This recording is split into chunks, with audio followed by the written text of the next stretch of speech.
보면은 뭐 반지름의 길이도 나오고 원기둥 문항의 어느 급수간에 물이 막 가득 차 흐르고 있다. 막 이런 식으로 문제가 나오는데요. 사실은 선생님이 이런 문제를 풀 때는 집중해야 될 부분만 집중하자라는 얘기를 정말 많이 했었습니다. 첫 번째로 집중해야 될 부분이 무엇이었습니까?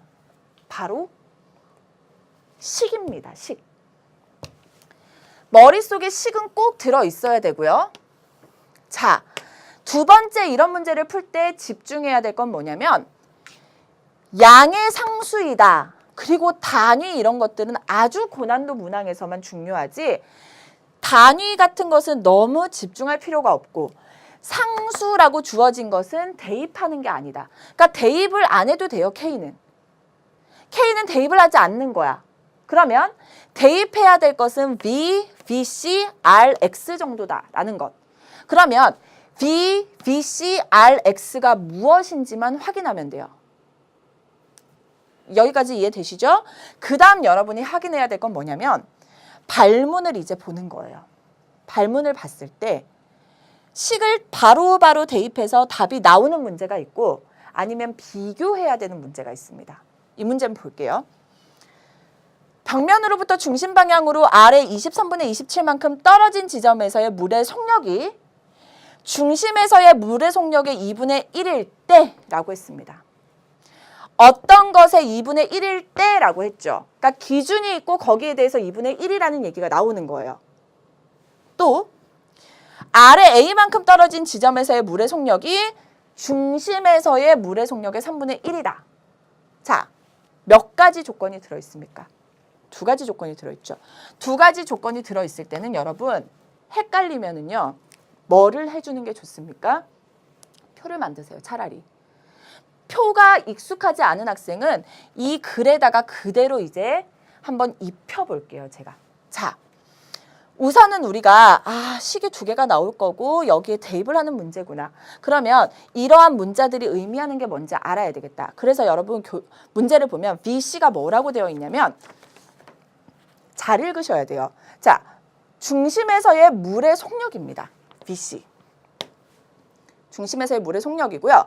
그 다음 중심 방향으로 X만큼 떨어진 지점. 여기는 떨어진 지점에 대한 얘기예요. 그 다음 V는 뭐라고 되어 있냐면 그때의 물의 속력이에요. R에 대한 설명은 그 위에 있죠. 단면의 반지름의 길이. 자, 그럼 볼게요. 중심 방향으로 R에 23분의 27만큼 떨어진 X가 얼마라는 거예요? R에 23분의 27이라는 거예요. 물의 속력, 어떤 곳에서 떨어진 물의 속력, V라는 거죠. 이 중심에서의 물의 속력, VC인데 의 2분의 1. 이렇게 되는 거예요. 그러면 그대로 대입하세요. 그러면 VC는 그대로 있고 V 대신에 2분의 1 VC가 들어갈 거고 는 1 K 신경 쓸 필요 없다 그랬죠. 로그 R분의 X 대신에 R의 23분의 27. 식 하나 나온 거예요. 또 같은 방법으로 하겠습니다. 중심 방향으로 R의 A만큼 떨어진 지점이 X였죠. X가 이번에는 뭘로 바뀌었어요? R의 A. 물의 속력은 V인데 이 속력이 중심에서의 물의 속력 VC였죠. 의 3분의 1. 이렇게 되는 거예요. 그럼 또 대입할 수 있겠죠. 자, VC는 대입할 수 없고 V 대신에 3분의 1 VC 대입할 수 있고 는 1 K 로그까지 다 쓰고 R은 몰라. 그래서 그냥 R. 자, 이번에 X 대신에 뭐를 대입할 수 있다? R의 A제곱. 이렇게 대입할 수 있다는 거예요. 여러분이 이렇게 쓰는 연습이 되어 있지 않은 학생들은요. X, B를 표로 만들어서 나중에 다시 대입해도 돼요. 이렇게 계산하시면 되는 겁니다. 자, 이제 볼게요. BC, BC 사라지죠. 2분의 1분의 1이니까 2예요. 여기가 2예요.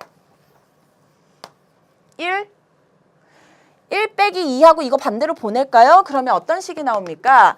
K 로그 R의 23분의 27 빼기 R의 1제곱 나누기 R의 1제곱이죠. 지수끼리 빼주면 아래 23분의 23이니까 4가 되겠죠. 여기 계산한 거예요. 이렇게 나오고 1 빼기 2니까 빼기 1. 같은 방법. 자, 마이너스 K니까 반대로 여기는 약분되고 이만큼 얼마 됩니까? 3대요. 그래서 반대로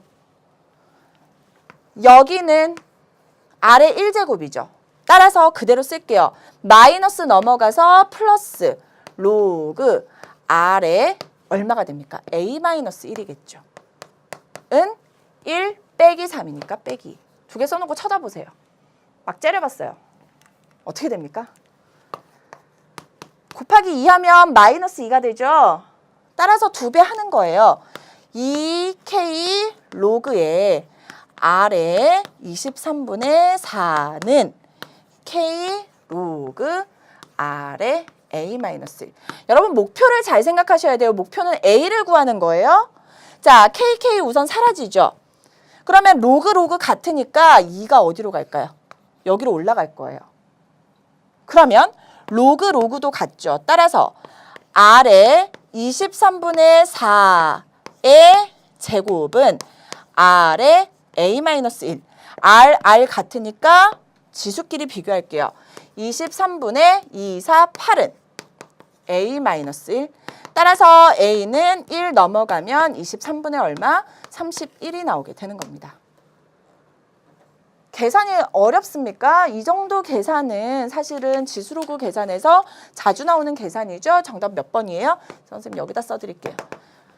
5번인데요. 사실 로그에서의 이 지수에서 밑에서 지수, 밑의 지수, 진수의 지수죠. 진수의 지수 찾는 것. 밑이 같을 때는 이런 식으로 계산하면 훨씬 더 빠르게 계산할 수 있다는 것 우선 하나 알아야 되고요. 이 부분 식 만드는 거 선생님이 말을 잘라서 식 2개인 거 확인하고 대입해라 라는 얘기를 했는데요. 사실은 여러분 여기에서도요. 선생님이 아까 표를 만들어도 된다라고 분명히 얘기했어요. 자, 다시. 아까 우리가 문자가 몇 개 있었냐면요. BC, V, 그리고 K는 신경 쓸 필요 없고 X, R이라고 했을 때 말을 그대로 따라하는 거예요. 중심 방향으로 X가 R의 23분의 27 그리고 B는 2분의 1 BC. 선생님 2개 모르는데요? 그냥 쓰면 돼요. 이렇게. 또 중심 방향으로 R의 A만큼 떨어진 3분의 1 BC. 모르잖아요. 그럼 그대로 쓰면 돼요. 위에 있는 걸 그대로. 그러면 여기에서 식 하나, 여기에서 식이 하나 나오죠.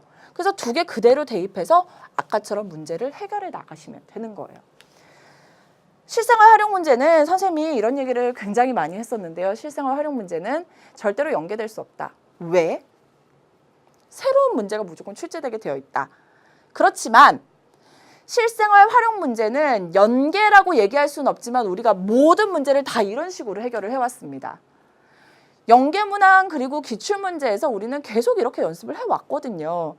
꼭 연계문항이 아니더라도 선생님이 얘기했죠. 이런 로그나 지수의 실생활 활용 문제는 기출문제 그리고 연계 교재만 연습을 해도 충분히 해결할 수 있고 계속 같은 패턴으로 나오고 있다. 또 똑같은 패턴으로 출제가 되었습니다. 3점짜리로 나오는 경향이 요즘은 강하다.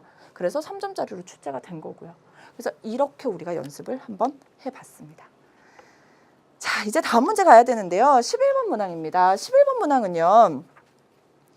정말 많이 강조했죠.